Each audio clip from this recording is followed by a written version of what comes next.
Imagine being imprisoned for a crime you did not commit, then freed, only to find yourself accused of another crime, shrouded in mystery and deceit. Brace yourself for a journey into the heart of darkness within the American justice system. Steven Avery was born on July 9, 1962 in Manitowoc County, Wisconsin. He worked on his family's salvage yard, a sprawling 40-acre property that would later become a pivotal location in Avery's life story.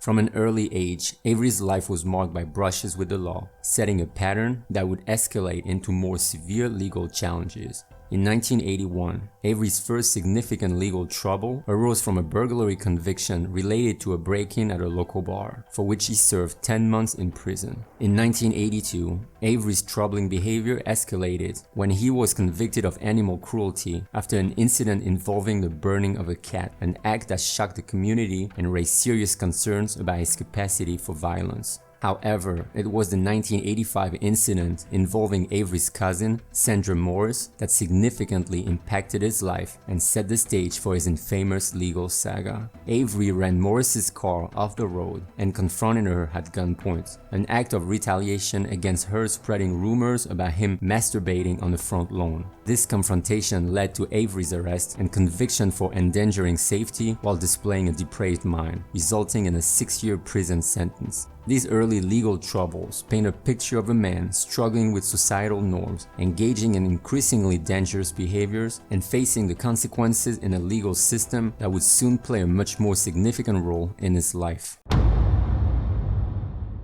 On July 29, 1985, Penny Bernstein was attacked and raped on a beach near Two Rivers, Wisconsin. The assault sparked an immediate investigation by local law enforcement, which quickly focused on Avery as a prime suspect, despite the lack of physical evidence directly connecting him to the crime. The identification process played a critical role in Avery's conviction. The victim was asked to identify her assailants from a photo lineup and later a live lineup in which she pointed out Avery as the attacker. This identification was heavily weighted by the jury, despite Avery's alibi supported by 16 witnesses who all testified he was elsewhere at the time of the attack.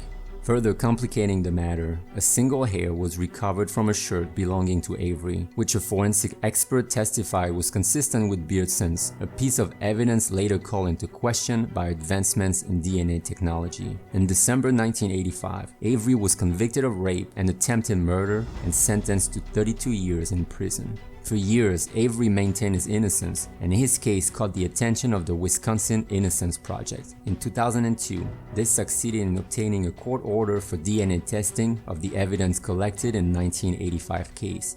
It revealed that the hair and other evidence did not match Avery, but instead matched Gregory Allen, a known sexual offender with a history of similar crimes. This evidence conclusively proved Avery's innocence, leading to his exoneration and release from prison on September 11, 2003, after spending 18 years behind bars for a crime he did not commit. After nearly 2 decades behind bars, reintegrating into society posed significant difficulties. His exoneration brought him into the public eye, making him a symbol of the flaws within the criminal justice system. It highlighted the critical importance of DNA evidence in rectifying wrongful convictions and spurred discussions on the need for legal reforms to prevent similar miscarriages of justice. Avery's brief period of freedom was not without his legal battles. He filed a $36 million civil lawsuit against Manitowoc County, his former sheriff and the district attorney for their roles in his wrongful conviction. However, the suit was settled for $400,000 in 2006, a fraction of the initially sought amount, largely due to Avery's need to fund his defense in the new legal ordeal he was about to face. Indeed, this phase of Avery's life, marked by his struggle for justice, a brief experience of freedom, and the fight to hold the system accountable, was short-lived. On October 31, 2005, Teresa Halbach, a young photographer, visited the Avery salvage yard where she'd been hired to photograph a minivan for Auto Trader magazine. Days later, her vehicle was found hidden on the Avery property, sparking an intensive investigation.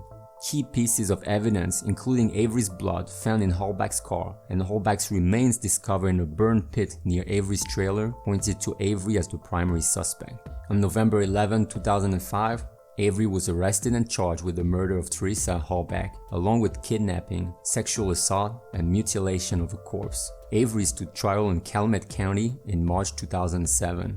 His defense argued that he was framed by local law enforcement, a claim fueled by the murky circumstances surrounding the discovery of key evidence and the backdrop of Avery's recent wrongful conviction lawsuit against Manitowoc County for $36 million. Despite these arguments, the prosecution presented a narrative of guilt that was bolstered by forensic evidence, including Avery's DNA on Halbach's car key and bloodstains in her vehicle. The defense contested the integrity of the evidence, suggesting it had been planned as part of a conspiracy to convict Avery at any cost. On March 18, Avery was found guilty of first-degree murder and illegal possession of a firearm, but acquitted of the corpse mutilation charge. He was sentenced to life in prison without the possibility of parole, a verdict that has since ignited widespread debate and scrutiny. The release of Making a Murderer on Netflix in January 2016 significantly amplified interest in Avery's case and the American criminal justice system's shortcomings. The documentary series raised questions about the fairness of Avery's trial, the conduct of law enforcement officials, and the possibility of Avery's innocence. Public reaction was polarized, with many viewers expressing concern over potential miscarriages of justice, while others questioned the documentary's objectivity and its portrayal of the evidence against Avery. The case of Steven Avery is a profound commentary on the American criminal justice system, highlighting the complexities, potential flaws, and the deeply human element at its core. It raises critical questions about the reliability of forensic evidence, the potential for wrongful convictions, and the challenges of ensuring justice in a system fraught with human error and biases. What do you make of this case? Do you think Avery is guilty in the murder of Teresa Halbach? Thank you for joining us today on Casual Evil. Remember, you always pay for your crimes, one way or the other.